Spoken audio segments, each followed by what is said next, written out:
사도행전 12장입니다. 신약성경 207쪽에 있습니다. 사도행전 12장 1절에서 5절까지의 말씀입니다. 1절에서 5절까지의 말씀 교독해서 읽도록 하겠습니다. 그때에 헤롯 왕이 손을 들어 교회 중에서 몇 사람을 해하려 하여 유대인들이 이 일을 기뻐하는 것을 보고 베드로도 잡으려 할세 때는 무교절 기간이라.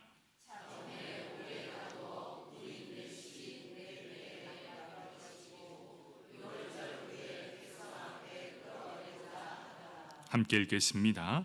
이에 베드로는 옥에 갇혔고 교회는 그를 위하여 간절히 하나님께 기도하더라. 아멘. 성가대에 찬양이 있겠습니다.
아멘. 우리의 찬양을 받으실 하나님께 박수로 영광 올려드리겠습니다. 감사합니다. 우리 함께 사도행전 12장 1절에서 5절까지 말씀, 야고보의 순교와 베드로의 살아남이라는 제목을 가지고 함께 은혜를 나누도록 하겠습니다. 말씀을 듣기 전 우리 옆 사람 바라보면서 세 번에 걸쳐 인사할 텐데 따라해 주시면 되겠습니다. 자, 옆 사람 바라보면서 고맙습니다, 미안합니다, 사랑합니다. 자, 이제 1차적으로 끝났습니다. 이제 옆 사람이 나랑 좀 친하다 그러면 손 딱 잡아주시고 이 세 번의 고백을 다시 한번 하도록 하겠습니다. 고맙습니다, 미안합니다, 사랑합니다. 여러분, 이렇게 표현을 좀 해줬으면 좋겠습니다. 오늘은 2탄이었습니다. 지난주에 이어 2탄. 제가 여러분의 심령이 녹아낼 때까지 언제까지 할지는 모르겠습니다. 여러분들이 옆 사람을 바라보며 이렇게 간절히 축복해주고 미안하면 미안하다, 사랑하면 사랑한다, 감사하면 감사하다 표현할 때까지 할 겁니다. 아셨지요? 여러분, 우리 인제장로교회는 이런 표현이 잘 되는 교회, 격려와 사랑과 따뜻함이 있는 교회 되길 축복합니다. 아멘. 오늘 이제 사도행전 12장에 들어가게 됩니다. 사도행전 12장 1절에서 12절까지는 초대교회가 겪었던 박해를 보여줍니다. 그리고 하나님의 기적적인 구원의 역사를 기억하는 내용들이 바로 이 사도행전 12장입니다. 이 사건은 예루살렘에서 일어나게 됩니다. 지금까지 이방인, 그 이방인들을 위해서 쓰임을 받았다면 이제 다시 장소가 예루살렘으로 이전하게 되는 것이지요. 오늘 일은 예루살렘에서 일어나는 일입니다. 헤롯 아그리빠 1세, 그가 유대 지도자들의 환심을 사기 위해서 교회를 박해했던 시기가 바로 이 시기입니다. 헤롯은 교회가 부흥하고 성장하자 요한의 형제 야고보를 죽이게 됩니다. 그리고 베드로를 잡아오게 가두게 됩니다. 왜 그랬냐? 그때가 바로 무교절 기간이었기 때문입니다. 6월절이 되면 그 이후에 베드로도 죽이려고 했습니다. 하지만 어떻게 하십니까? 하나님께서 주의 사자 천사를 보내셔서 베드로를 죽음에서 구원하시게 된 내용, 오늘 전체의 내용입니다. 하나님은 야고보는 죽음을 허락하셨고 베드로는 살려내셨습니다. 이 두 사건의 차이를 두고 인간적인 관점에서 보면 어떻습니까? 하나님의 사랑에 대한 의심을 품을 수밖에 없습니다. 어떤 사람은 살리고 어떤 사람은 왜 죽이십니까? 다 죽이든지 다 살리시든지 예수 믿으면 다 살려야 되는 것 아닙니까? 그런데 왜 어떤 사람은 죽이시고 어떤 사람은 다 살리십니까? 과연 그 기준은 있는 겁니까? 도대체 하나님의 기준은 뭡니까? 왜 저 사람은 죽이시고 저 사람은 살리십니까? 인간적인 관점에서 보면 얼마나 답답한 일인지 모릅니다. 우리도 알고 있습니다. 참으로 답답합니다. 그 사람 왜 죽이십니까? 그런데 이 사람 왜 살리십니까? 이 두 사건을 하나님의 관점이 아닌 하나님의 관점, 이 하나님의 관점으로 본다면 하나님의 원대한 뜻을 알게 될 것이고 그 섭리 안에 이루어진 일임을 보게 된다는 것입니다. 하지만 지금 당장은 모릅니다. 때가 지나야만 알 수 있다는 것이지요. 지금 이 상황은 어떤 상황이냐? 교회가 부흥하고 있는 상황이었습니다. 이방인들에게 복음이 증거되고 성령의 역사가 일어나기 시작합니다. 그 부흥의 물결이 이제 이방인을 거쳐서 다시 예루살렘으로 돌아오게 됩니다. 그런데 어떻게 될까요? 교회가 부흥하는 만큼 사탄의 핍박도 더욱 거세게 일어나는 모습을 보여주고 있다는 겁니다. 이 의미는 무엇입니까? 믿음이 성장하면 성장할수록 이 반대급부적으로 이 믿음을 무너뜨리기 위한 사탄의 계략이 시작되게 된다는 겁니다. 우리는 잘 알고 있습니다. 내 믿음이 조금만 더 자라면 믿음 위에 바로 설 수 있는데 사탄은 기가 막히게 합니다. 이 사람이 반석 위에 턱 올라설 그 타이밍을 정확하게 알고 사탄의 속삭임, 이 불화살을 쏘아댑니다. 그리고 의심이라는 이 화살에 턱 맞고 믿음으로 바로 서야 될 그 사람이 맥없이 무너지는 역할을 감당하게 되는 수많은 모습들을 보게 됩니다. 왜 그렇습니까? 한 사람이 믿음으로 서기 위해 사탄도 정확하게 노리고 있다는 것. 그런데 여러분, 참 귀한 게 뭔지 아십니까? 여러분은 그 시험을 통과했다는 겁니다.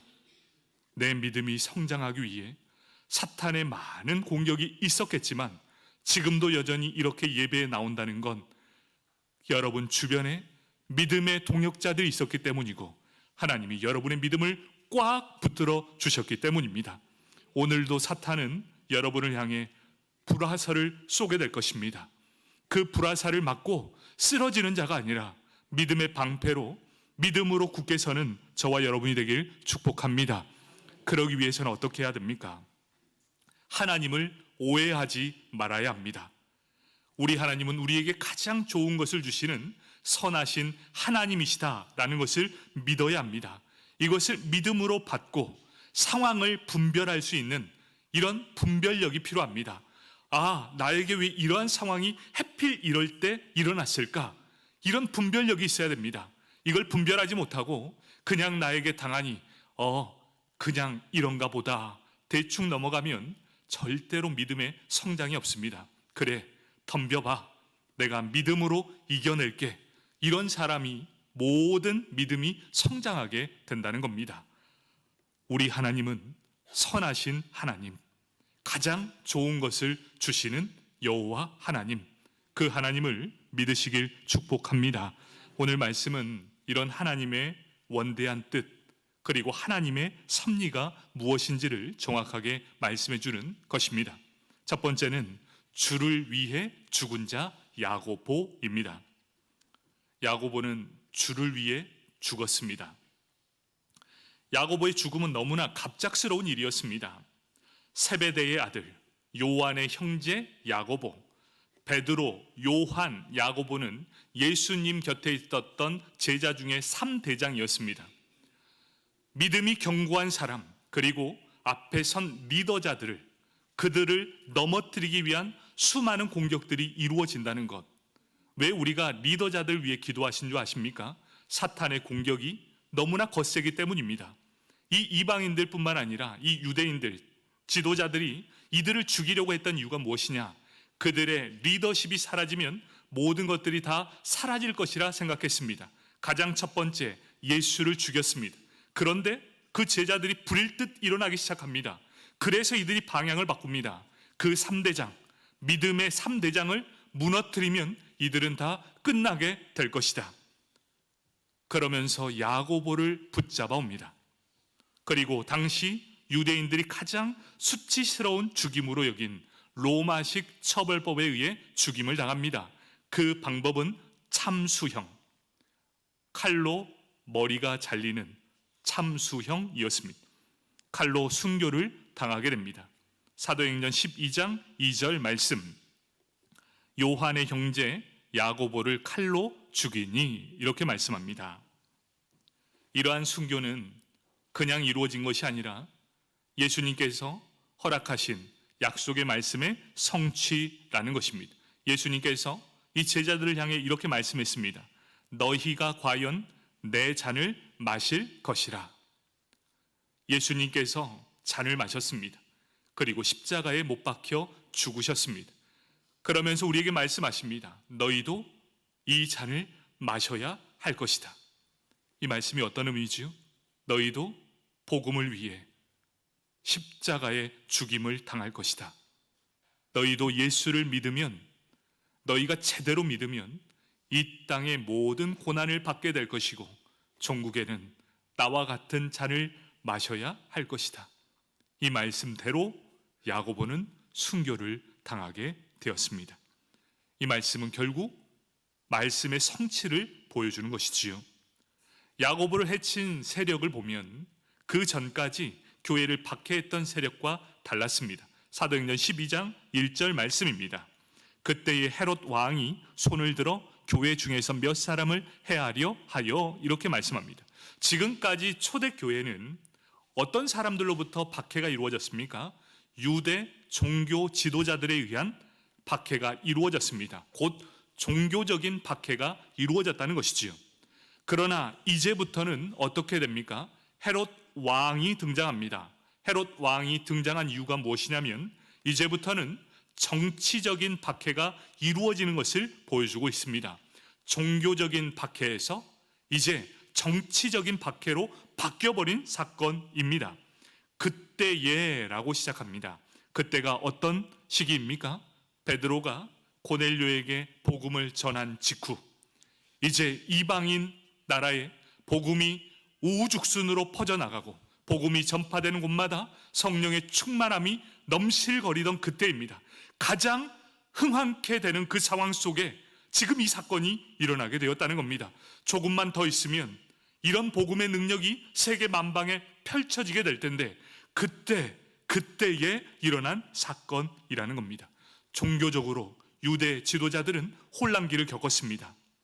우리들만의 복음인데 이 복음이 전 세계 이방인들을 향해 놀랍도록 큰 파장을 느끼며 전파되는 시기였다는 겁니다.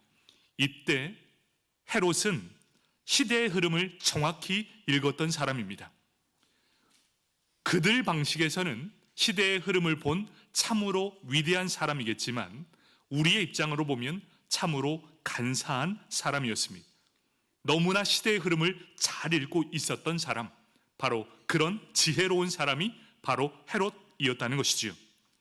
이스라엘의 기득권을 잡은 유대인들, 이 정치 지도자로서 이 종교 지도자들의 마음을 얻는다면 자신의 정치적인 입지가 굳건하게 닫혀질 거라는 걸 알았습니다. 그래서 유대 지도자들이 지금 가장 원하는 게 무엇일까? 그 일을 지금 행한 거예요. 정치 지도자로서 종교인들이 가장 원하는 것이 무엇인지를 정확하게 간파하면서 그 일을 행하고 자신의 정치적인 입지를 다지려고 했습니다. 곧 헤롯의 야심이 그대로 드러나는 것입니다. 헤롯이 야고보를 죽인 범인이었습니다. 헤롯 왕조는 어떠한 일이 있었습니까? 대대로 예수님을 대적했던 왕조가 바로 헤롯 왕조였습니다.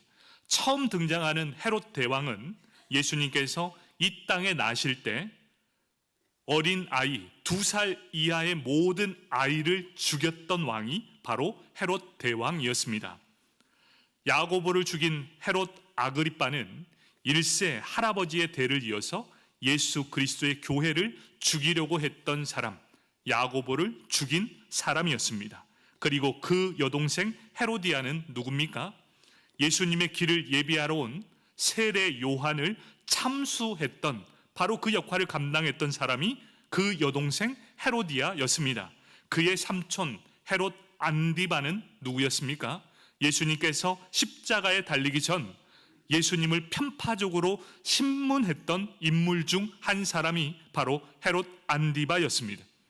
그의 가문 대대로 예수님을 대적했던 왕국, 이 사람이 바로 헤롯 왕조였습니다. 어떻습니까?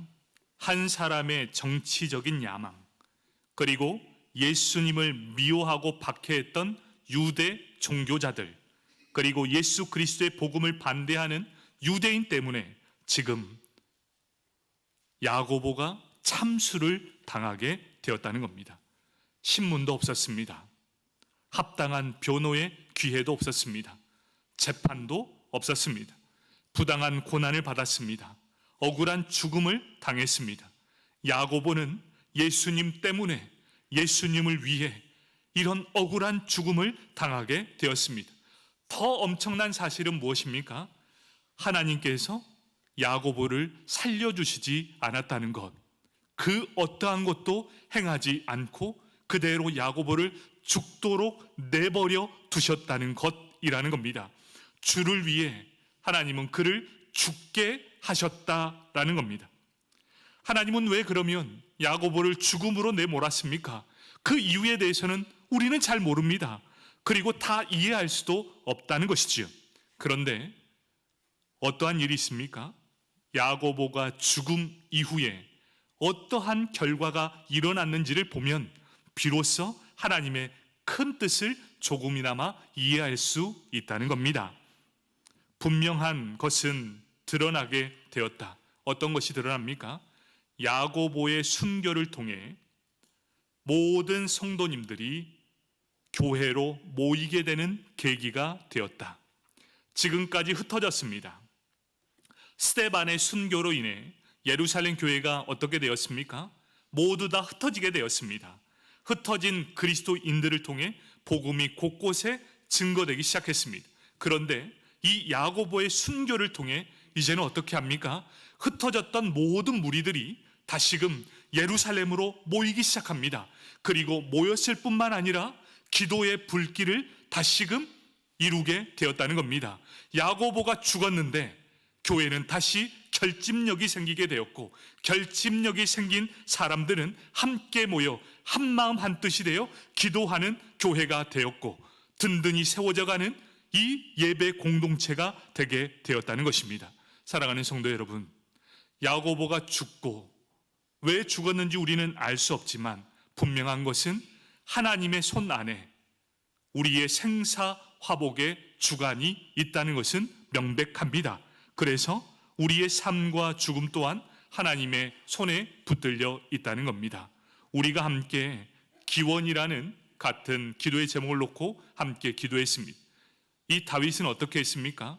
사울에게 쫓기는 가운데 있었습니다. 소리를 내면 안 됩니다. 그런데 동굴에서 갈급한 마음으로 하나님을 부르짖었습니다. 어떻게 될까요? 모든 사람들이 듣고 그를 죽이려고 득달같이 달라들게 될 것입니다. 그런데 다윗이 그렇게 할 수 있었던 이유가 무엇일까요? 하나님이 내 생명의 주관자시다. 하나님이 내 생명을 지키시면 아무리 거대한 원수라 할지라도 나의 손끝 하나 건드리지 못할 것이다.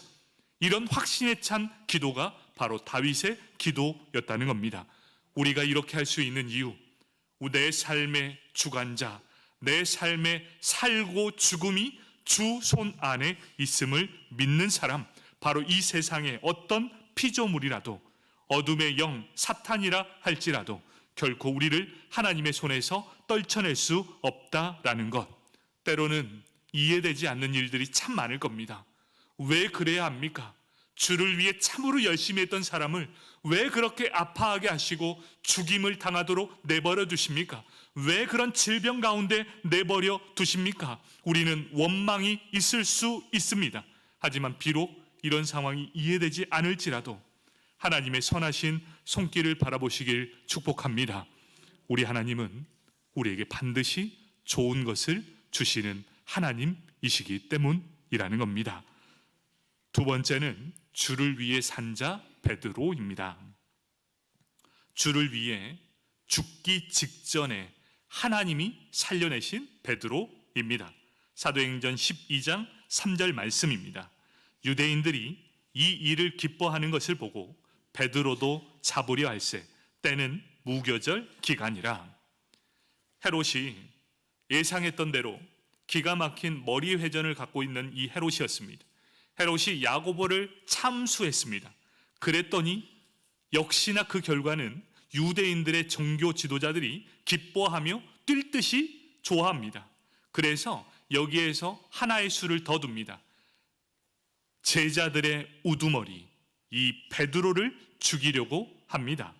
그런데 그 기간은 무교절 기간이었습니다.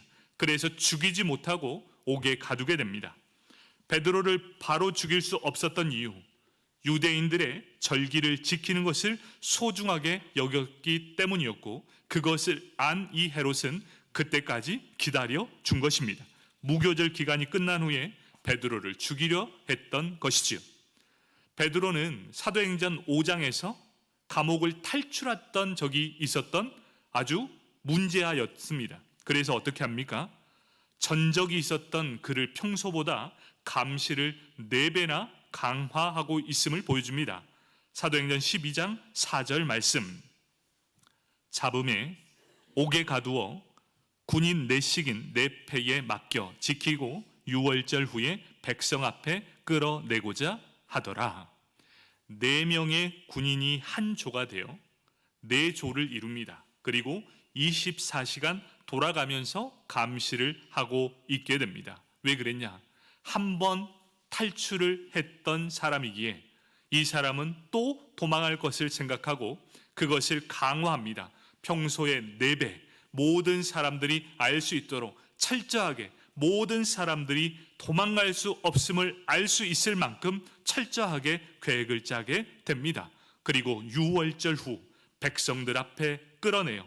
한바탕 유대인들의 분노와 적개심을 끌어올린 뒤 그 자리에서 베드로의 목을 치면 헤롯이 원했던 정치적인 지지의 최대로 얻어낼 수 있는 기가 막힌 사람이 바로 이 헤롯이었습니다. 이제 그 정한 날이 오기까지 베드로는 옥에 갇혔습니다. 그때 교회가 했던 일이 무엇인가? 야고보의 죽음을 통해 예루살렘 교회로 흩어졌던 수많은 주의 백성들이 모여들기 시작합니다. 그리고 그를 위해 간절히 하나님 앞에 기도하기 시작하게 됩니다. 사도행전 12장 5절 말씀. 이에 베드로는 옥에 갇혔고 교회는 그를 위하여 간절히 하나님께 기도하더라. 아멘. 야고보는 순교했습니다. 그리고 지금 베드로는 감옥에 갇혀 있습니다. 당시 교회 지도자라 할 수 있는 베드로까지 순교한다면 교회는 큰 혼란을 겪게 될 것입니다. 그런데 지금 이런 박해의 양상이 조금 달라지기 시작했습니다.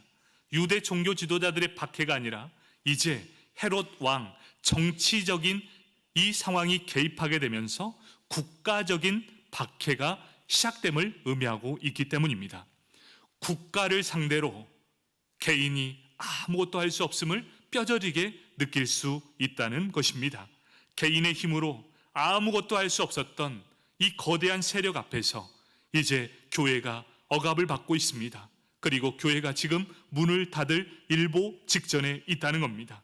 교회의 성도들은 아무것도 할 수 없었습니다. 그런데 이때에 그들은 불일 듯 일어나게 됩니다. 무엇을 하고 있습니까? 자신들이 가장 잘할 수 있는 최선의 것을 하기 시작합니다. 그것이 바로 기도였습니다.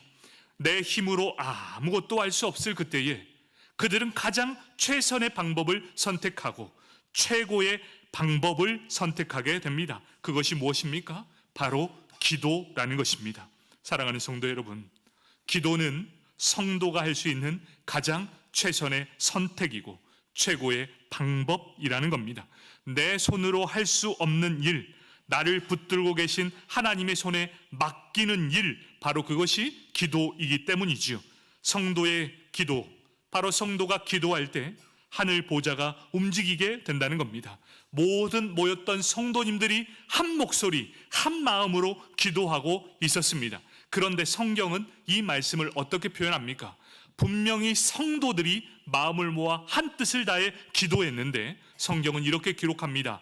교회가 기도하였다라고 기록하고 있습니다. 여러분, 여기에서 중요한 사건이 있습니다.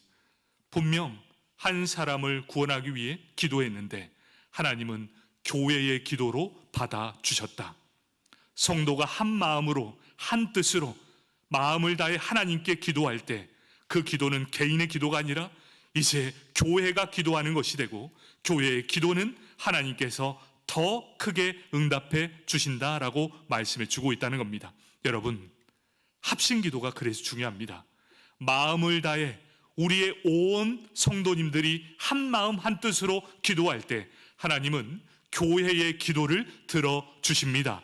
이 사실을 믿으십니까? 아멘. 여러분, 그래서 이 기도는 혼자 하는 것보다 모여서 함께 기도할 때 그 능력이 훨씬 더 큼을 말씀해 주는 것이지요. 교회가 기도했을 때 어떠한 기적이 일어납니까? 하나님은 베드로를 살려주셨습니다. 우리는 여기서 질문을 던지게 됩니다. 왜 야고보는 죽이시고 왜 베드로는 살리셨습니까? 야고보를 죽인 이유는 명확했습니다. 야고보의 사명이 여기까지였기 때문이었습니다. 이 의미는 야고보의 때가 이미 이루었다. 그 의미는 무엇입니까? 야고보가 이 땅에서의 자신의 사명을 다 이루었기 때문에 자신의 생명을 거기서 맞추게 되었다. 인간적인 생각으로는 어떻습니까? 야고보를 좀 살려주시지 왜 죽였습니까? 이게 인간적인 생각입니다. 그런데 여러분, 야고보와 하나님을 한번 보십시오. 야고보는 그 상황을 위해 최선을 다해 달려왔습니다. 자신의 맡겨진 모든 사명을 그때 다 완료했습니다. 그리고 순교를 당했습니다. 지금 야고보는 어디에 있습니까? 아픔도 없고 슬픔도 없고 고난도 없는 하나님의 품 안에 영원한 안식을 지금 기쁨으로 누리고 있다는 겁니다. 자신의 사명을 완수했기 때문에 지금 그 기쁨을 누리고 있다. 인간적인 심정은 어떻습니까? 너무나 아쉽고 너무나 답답하고 왜 이렇게 일찍 데려가셨습니까? 라고 말할 수 있지만 야고보는 지금 기뻐하고 있습니다. 지금 평안을 누리고 있습니다. 하나님께서도 너는 내가 맡긴 사명을 완주하였다라고 기쁨으로 맞아 주셨다는 사실입니다. 바로 사명이 거기서 끝났다. 그 사명을 완주했다는 것이지요. 그런데 베드로는 아직 때가 이르지 않았습니다. 야고보는 이 땅에서 주를 위해 자신의 할 일을 완전히 마치게 되었다. 하지만 베드로는 이 땅의 주의 일을 위해 아직 할 일이 남았기 때문에 하나님은 어떠한 방법을 사용해서든지 그를 살려내셨습니다. 어떻게 살려내십니까? 7절에 하나님은 주의 사자를 보내십니다. 8절에 천사라고 말합니다. 천사를 보내어 기가 막힌 방법으로 모든 역사를 이루어 베드로를 어떻게 해서든 구원해 내셨습니다. 베드로를 살리신 이유, 이 땅에서 주를 위해 아직 해야 할 일이 남아있기 때문에 베드로를 살리신 것입니다. 말씀을 정리하도록 하겠습니다. 베드로가 죽음의 자리에서 다시 살아온 이유는 교회가 그를 위해 간절하게 기도했기 때문이라 말할 수 있습니다. 하지만 그것이 전부가 아닙니다. 야고보의 순교를 통해 흩어진 이 그리스도인들이 한꺼번에 모이게 되었고 그 자리에서 간절한 기도가 드려졌다는 것은 사실입니다. 하지만 베드로가 살아와 돌아온 이유는 그러한 기도 때문이다 라고 100% 말할 수 없습니다. 거기에는 어떠한 의미가 있습니까?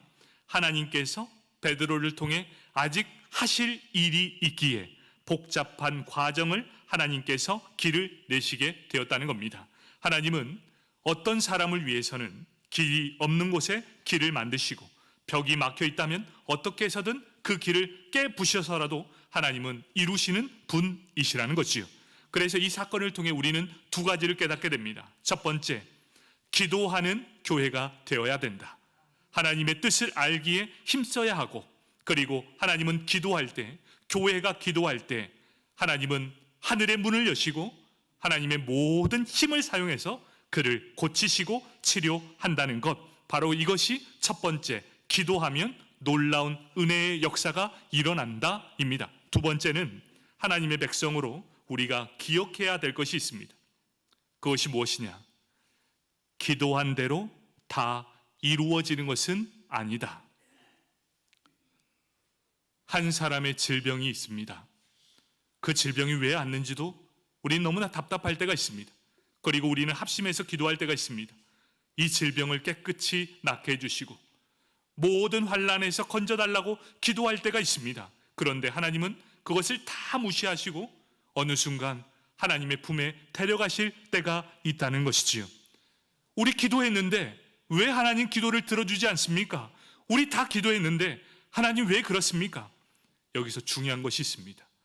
기도하는 것보다 하나님의 뜻대로 이루어지는 것이 먼저이기 때문입니다. 하나님의 뜻이 훨씬 먼저라는 것이지. 하나님의 뜻대로 모든 일이 이루어진다. 우리의 생사화복은 바로 하나님의 손에 있기 때문이지요. 우리가 지금 살아있는 것, 우리가 지금 당장에 죽는 것, 그것이 바로 하나님의 손 안에 있다라는 것이지요.